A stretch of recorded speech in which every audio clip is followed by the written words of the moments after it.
समस्त को शुभ सकाळ पिला माने आमे गत अधिवेशन रे कवि कालिंदी चरण पाणिग्राही रचित गांधारी आशीर्वाद तृतीय भाग आलोचना करथिले आ आज होची तार शेष भाग। तो तृतीय भाग पर्यंत आमे या बुझितिलु जे दुर्योधन माता गांधारी निकटर आशीर्वाद भिक्षा करिया पई जाइछंती, किंतु माता गांधारी एई आशीर्वाद प्रदान करिछंती जे अक्षय हेउ पुण्य जगते धर्मर हेउ जय। तेणु दुर्योधन हतबाक हो जाइछंती, आश्चर्य हो जाइछंती, चकित हो जाइछंती, बुझी पारि नाहंती मांकर उद्देश्य को। आउ मां कहउछंती जे मो निकटरे कुरु सेना जेतिकी मूल्य मो पाखरे सेतिकी मूल्य पांडव सेनार मध्य मो पाखरे रहिछि। तेणु केही मो पाखरे आन नुहंती, भिन्न नुहंती।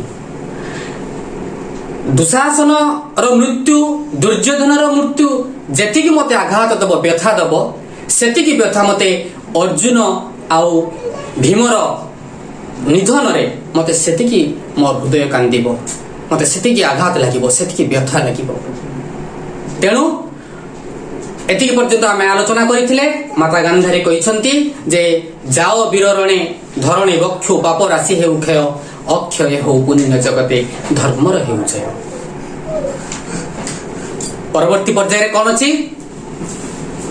धन्य जननी धन्य सेहिया गठित की उपादाने, धन्य जननी धन्य सेहिया गठित की उपादाने, विश्व सहस्र संतान लगी वेदना गलई प्राणे, जयी हुओ बोली अपना पुत्रे मुखुन फुटिला बाणी, जयी हुओ बोली अपना पुत्रे मुखुन फुटिला बाणी, शतपुत्रर जननी होई से कोटि विश्वर राणी, शत जननीर अंतर जल आद्र करिछि प्राण, शत जननीर अंतर जल आद्र करिछि प्राण, शतपुत्रर जननी चित्ते छुई नाही अभिमान, भीम दुस्सार जय पराजय गांधारी नाही बुझे, भीम दुस्सार जय पराजय गांधारी नाही बुझे, सकल समान करिसे देखई আজি धर्मर जुझे, गांधारी देला जननी प्राणर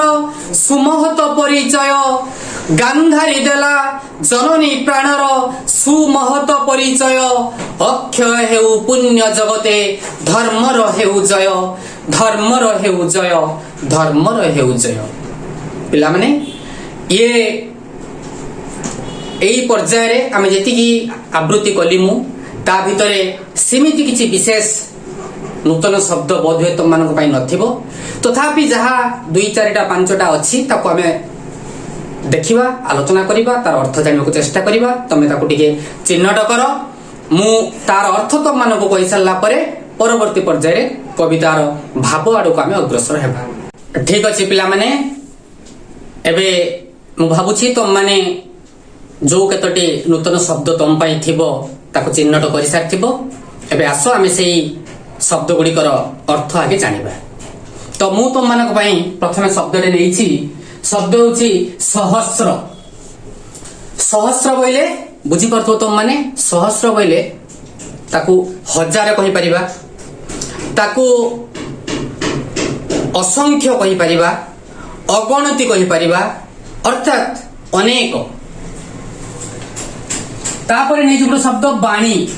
बाणी, बाणी बोइले तुम समस्त प्राय जानिथिबो। बाणी बोइले कथा भाषा, आमे जो कथा कहूछु याकू बाणी बोली कहा जाय, बुझिला नै? परवर्ती शब्द आद्र।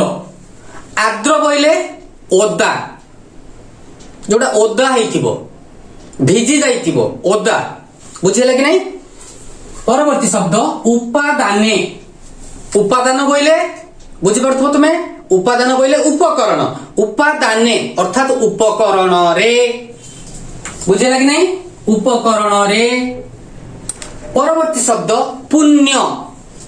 पुण्य बोइले पवित्र, पवित्र एई अर्थ रे प्रयोग हेछि। पवित्र अर्थ रे आमे पुण्य बोली कहू। पुण्य अर्थात पवित्र। परवर्ती शब्द चित्ते। चित्ते चित्ते बोले मनरे चित्तरे बुझिले कि नहीं मन भीतर जो कथा आसे ताको चित्ते बोली कह जाए चित्तरे मनरे।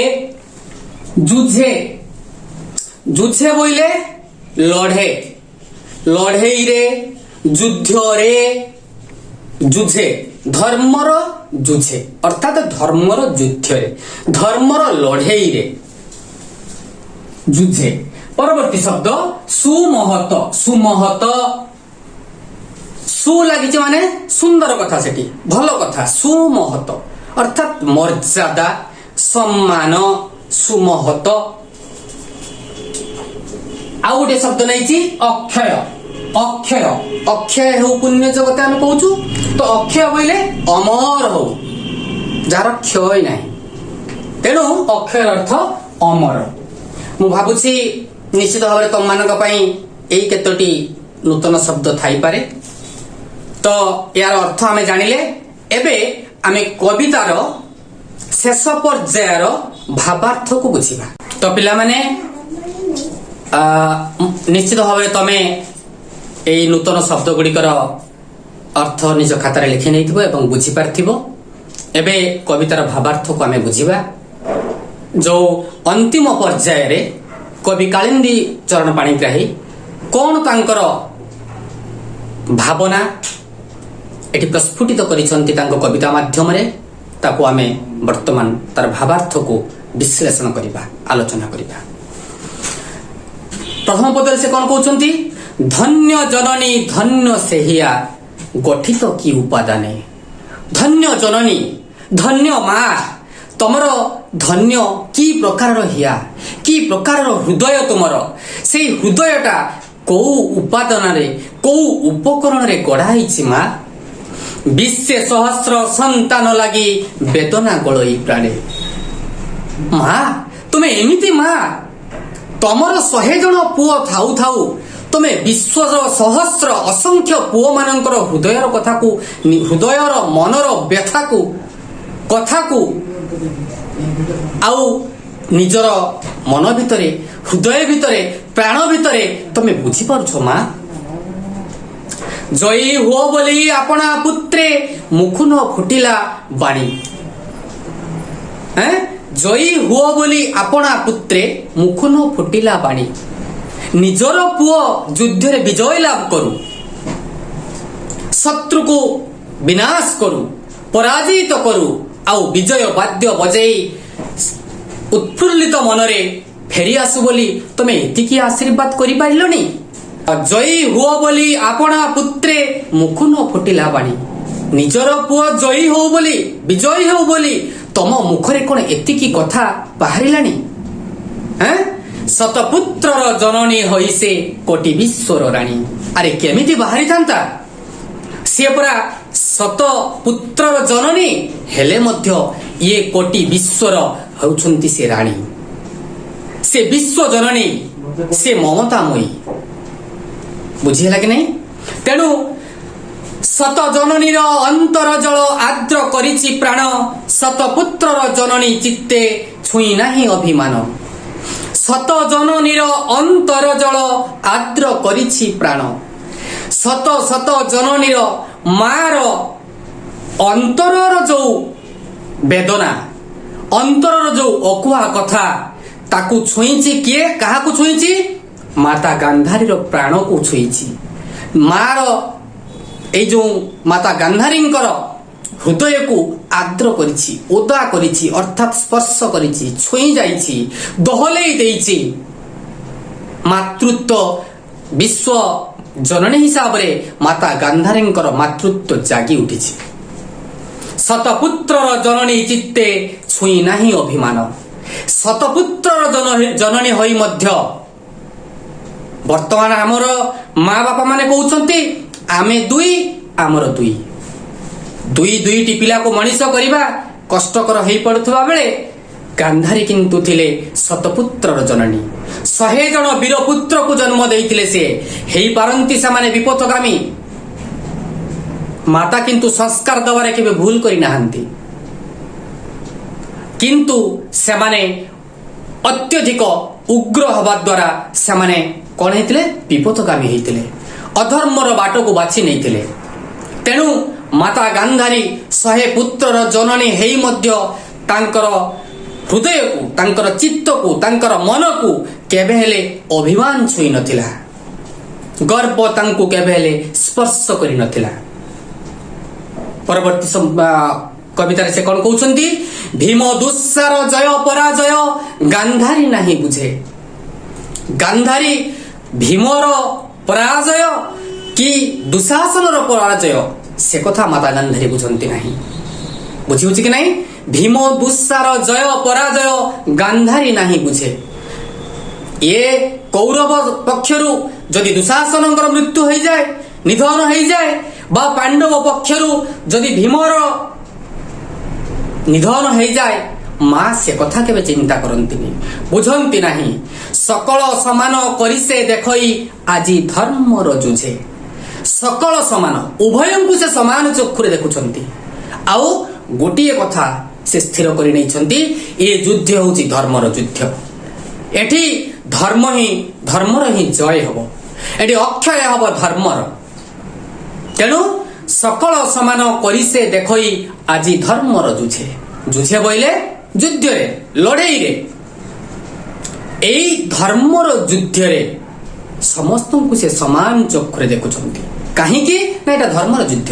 एठी जे जितिबो से धर्म ही करिथिबो। बुझिला कि नहीं गांधारी देला जननी प्राणर सुमहत परिचय। गांधारी जने माँ आमे ताकू काहेकि विश्व जननी बोली कहूछु हैं एइथिपाई विश्व जननी बोली कहूछु जे विश्वर समस्त जननीर समस्त मार हृदयर आवेग को से बुझुथिले हैं समस्त जननीर आवेग को बुझुथिबा माटी जननीटीए ये जड़े विशिष्ट माँ हिसाब रे जड़े विशिष्ट माँ हिसाब रे से सुमहत परिचय देइछंती। सुमहत अर्थात मर्यादार परिचय देइछंती। गांधारी देला जननी प्राणर सुमहत परिचय अक्षय हो पुण्य जगते धर्मर हेउ जय। गांधारी केबे भी स्वार्थपर हे नाहंती केबे भी निजर पुत्र स्नेह रे प्रेम रे अंध हे नाहंती। से सुमहत परिचय प्रदान करिसंती विश्व जननी हिसाब रे समग्र विश्वर संतान माननकु समान चक्षुरे देखि समस्तंकु समान स्नेह ममता दरद बांटी देउथिबा जने माँ हिसाब रे चाहिछंती धर्मर जय हेउ। तेणु कवि कालिंदी चरण पाणिग्राहींकर ये गांधारी आशीर्वाद कवितारू आमे एया बुझिलु जे माता गांधारी जो कथा अछि जननी ए जगते परम साहा देखाए संताने से जीवन रहा। जदि माता गांधारी निजर 100 जन पुओ पई स्वार्थपर हेई पड़ी थांते जदि निज पुत्रर जय चाहि थांते ताहले से अन्याय को से निश्चित भाव रे ग्रहण करि थांते। तेणु से अन्याय को अत्याचार को केबे हेले ग्रहण करि नाहंती। जेमिति निज स्वामी पाई निज को अंधुणी सजै दे पारिथिबा नारीटीए शतपुत्र को जन्म दे समग्र विश्वर समस्त संतान पाई समस्त जननीर हृदय पाई तांकर हृदय तांकर ममता तांकर आवेग प्रस्फुटित हेउथिबा बेले जने दरदी माँ हिसाब रे निश्चित भाव रे आम समस्तंकर मुंड चिरकाल पाई सबुदिन पाई माता गांधारींकर पाद तले नई जाए और सेइथि पाई तांको आमे विश्व जननी बोली को। बुझिला कि नहीं ये सुंदर कविता तुम पाई थिला मु अनुभव करूछि मु आशा रखिबि तुम मानक पाखरु जे तुमे माने मध्य ए कवितार शेष रे निजे टिके चिंता करिवो हृदबुद करिवो बुझिबा को चेष्टा करिवो जे संसार रे मार स्थानटा कोठी। तेणु निश्चित भाव रे समस्ते तुम मानकर ए जो तुम क्लास रे तुम श्रेणी रे तुमर एई सब्जेक्ट भितरे विषय भितरे ये प्रसंग को स्थानित करा जिवार जो महत उद्देश्य अछि तुमे माने किभली भाबरे समस्ते निजर माँ बापा को भल पाइबो माँ को पई किमिति तुमर हृदय कांदी उठिबो एवं माँ को पाखरे जदि तुमे माँ को खुशी करि पारिबो जदि माँ को पाखरु स्नेह ममता आदर पाई पारिबो ताहले तुमे कौनसी दिन केबे हेले कौनसी कार्य रे पराजित हबो नाही निश्चित भावरे तुमे विजय लाभ करिबो सबु काम रे सफलता पाइबो एवं सफलतार शीर्ष रे मध्य पहुंची पारिबो सेति पई मु कहउतली जे जननी ये जगते परम साहा देखाए संताने से जीवन रहा तेणु मां को ये जुगे जुगे तांकर स्थानटा सर्वाग्रे थिबा हेतु मु मध्य अनुभव करिबी मु मध्य आशा रखिबी तम मानक पाखरु तमे माने मध्य निज माँ को सम्मान दियो निज माँ रो वार्धक्य अवस्था ताकू सहारा हो साहाଯ୍य कर एवं जने उपयुक्त पुत्रर कर्तव्य प्रतिपादन करने को चेष्टा कर देखिबो तुमे सफलतार शीर्ष को निश्चित भाव में छुई पारिबो आउ ये जो कार्यक्रम रही ये मध्य सफल हो पारिबो तम मानक पाखरु एतिकी आशा रखी ये प्रसंग को एठी परिसमाप्ति कलु धन्यवाद।